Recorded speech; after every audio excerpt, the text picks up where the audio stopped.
Hi friends, today instant గోధుమ పిండి దోశ ఎలా చేసుకోవాలో చూద్దాం రండి.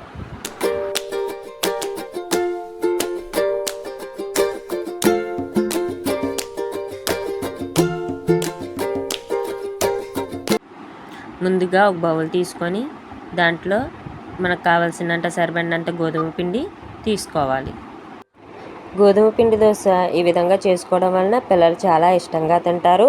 అంటే చాలా హెల్తీగా కూడా ఉంటుంది. పిల్లలు వదలకుండా తింటారు. దాంట్లో మనకు సరిపడంత ఉప్పు వేసుకొని, సరిపడంత కారం వేసుకొని, కొంచెం వాటర్ పోసుకుంటూ మిక్స్డ్గా కలుపుకుంటూ ఉండాలి. స్లోగా కలుపుకుంటూ, ఉండలు కట్టకుండా, గడ్డలు లేకుండా స్లోగా కలుపుకుంటూ ఉండాలి.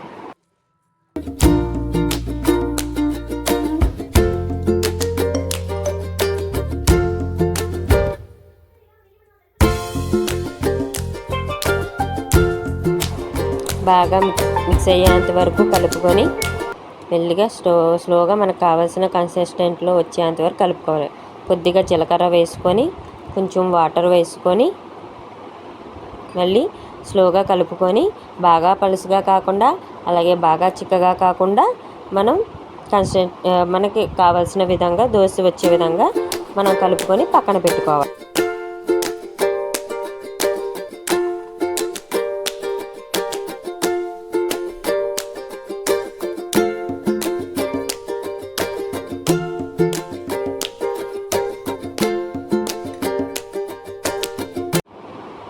మనకు బాగా కలిసింది కదా, బాగా కలుపుకున్నాం. బాగా అంత చిక్కగా కాకుండా పలుచగా కాకుండా కలుపుకున్నాం. స్టవ్ వెలిగించి స్టవ్ మీద అట్ల పెనం పెట్టి దోశలు వేసుకోవడానికి హీట్ ఎక్కిన తర్వాత లైట్గా ఆయిల్ వేసుకొని స్ప్రెడ్ చేసుకోవాలి. ఇది పిల్లలకి ఇష్టమనే కాకుండా ఇన్స్టెంట్గా ఇంట్లో ఏమీ లేనప్పుడు టిఫిన్ లాగా, ఈవినింగ్ స్నాక్ ఐటెం లాగా కూడా మనం యూస్ చేసుకోవచ్చు.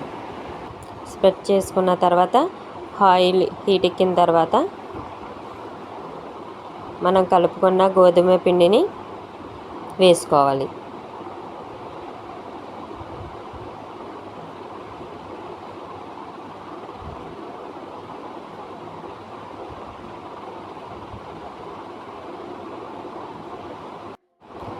వేసిన పిండిని స్లోగా రొటేట్ చేసుకుంటూ మనం మెల్లిగా స్లోగా దోశలాగా స్ప్రెడ్ చేసుకుంటూ రావాలి.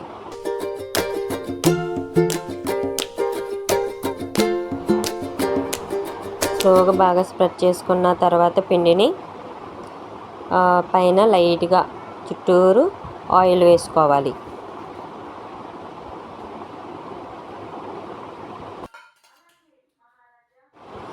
ఆయిల్ వేసుకున్న తర్వాత బాగా ఒక 5 మినిట్స్ బాగా కాలనిచ్చి రొటేట్ చేసుకోవాలి.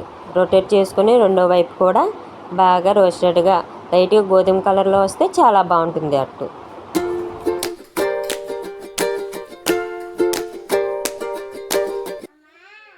రెండో వైపు కూడా కాలిన తర్వాత అది ఒక ప్లేట్లోకి తీసుకొని సర్వ్ చేసుకోవాలి. ఫస్ట్ దోశ వేసినట్టుగా ఆయిల్ వేయాల్సిన అవసరం లేదు. ఆయిల్ లేకుండానే దోశ వేసుకోవచ్చు. మన పెనానికి కూడా అంటుకోదు. స్లోగా వేసుకొని మళ్ళీ స్లోగా రౌండ్ చేసుకుంటూ నీట్గా చక్కగా వచ్చేలాగా మనం దోశ వేసుకోవాలి.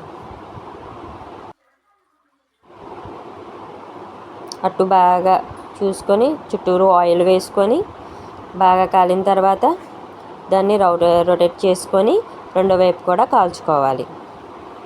చూసుకొని రెండో వైపు కూడా గోధుమ కలర్లో వచ్చేంత వరకు కాల్చుకొని రొటేట్ చేసుకోవాలి.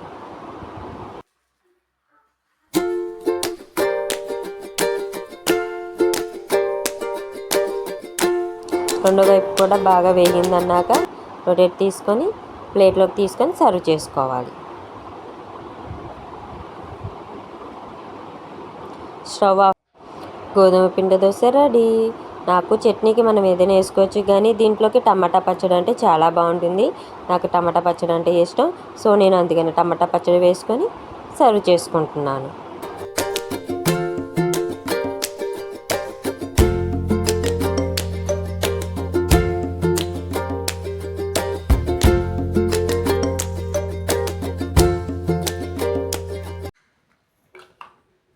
చిట్టి తల్లి అట్ట ఎలాగుంది?